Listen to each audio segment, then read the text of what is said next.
some of the Indian Americans attempting to take selfies with the Prime Minister, some trying to shake hands with him, some trying to touch his feet. Members of the Bora community also there when the Prime Minister goes to Egypt, and that's when that's the second leg of the Prime Minister's visit. But for the moment, we'll stay on the US leg of the Prime Minister's visit. And once again, Geeta, take it away. The Indian American community out in large numbers. The Prime Minister's outreach to the Indian American community each time, from Madison Square Garden to San Francisco to NRG Stadium, Houston, Texas, it's always been big, Geeta. Well, that's right. But this time around again, Gaurav, the substance is the important deliverables in Washington, D.C. The important business council meeting that he'll be addressing, there'll be about more than 900 to 1,000 delegates who he'll be addressing in Washington, D.C. He has some very important meetings today in New York with the top business honchos of America.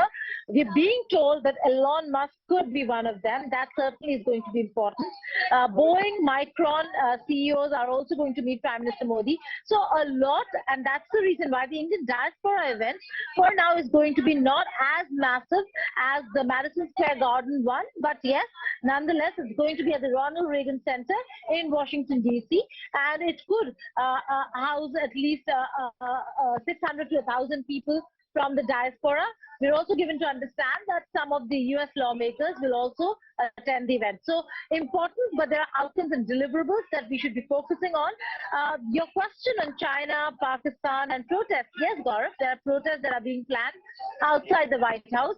Every year when we come and we report on Prime Minister Modi, we see nowadays increased battle between Modi supporters and the protesters who are protesting, and expect that to happen outside the White House this time around as well. There are some lawmakers who could issue critical statements as well.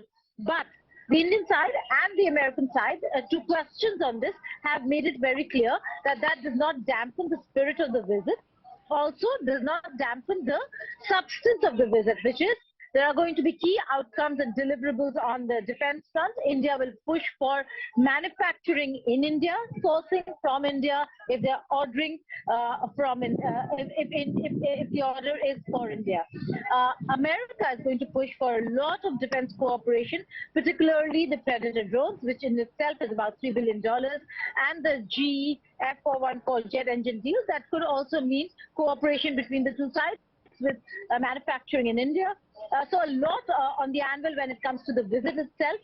There are a lot of important statements that have already been made by various senators, various lawmakers and congressmen in Washington, D.C. Yes, on how they look forward to the visit. But lastly, Gaurav, a lot of them have been talking about shared values, and I keep repeating this over and over again, not to harp on values, shared values. Even if that's not the case, there are shared interests, and India has become a very important part of the geostrategic coordination and alliance of various countries to counter aggression by other countries, particularly Geeta, stay with me. Okay, stay with me. Are there pitfalls in this relationship, or have we, in the past 20 years, post 1999, been able to ensure that this relationship is not transactional but transformational? Ambassador Sikri, for example, you know, the India-US relationship was taking off, and suddenly after the Pokhran tests, you had sanctions, and as Admiral Sinha will tell us better, our Sea Harriers and Sea Kings were grounded. Is there an apprehension if we get too close to the Americans, we could get singed again by sanctions should there be an event that America is not on the same page with India? No, I think that there is definitely an important maturity in the relationship. by which I mean that we are able to respect each other's differences in points of view. We value the issues on which we have a shared point of view, and this platter is very, very big indeed. It's growing where we have a shared point of view, but where there are differences, we are able to overcome them. You spoke about the Pokhran tests.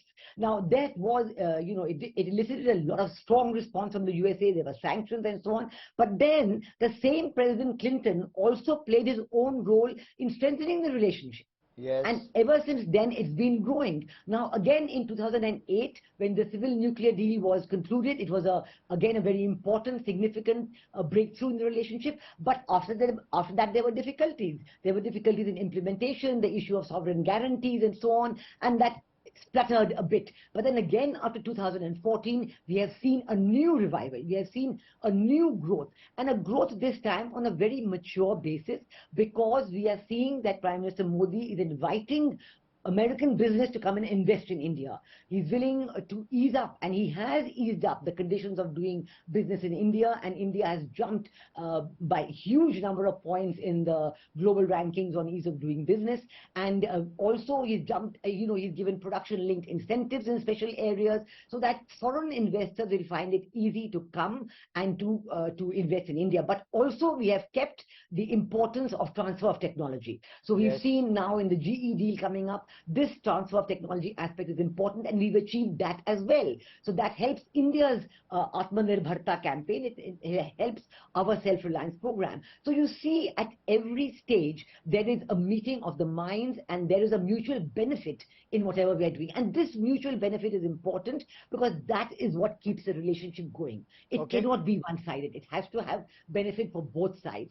And we've seen that this is definitely there. We've seen that the, after decades of the US-China relationship, being on a rosy cloud nine, as it were, they've come down to earth and recognize the realities of that. So in that, they have been able to recognize the importance of developing democratic support in countries like India to strengthen the US-India relationship. We've seen Admiral Sinha has correctly spoken about the tremendous amount of, since the Malabar exercises, how these have grown from strength to strength. We've done the Lamoa with the USA on logistics. We've done the POMCASA on interoperability of defense forces. We've done the BECA on geospatial data. So many important agreements, again, at every stage in mutual benefit to both countries.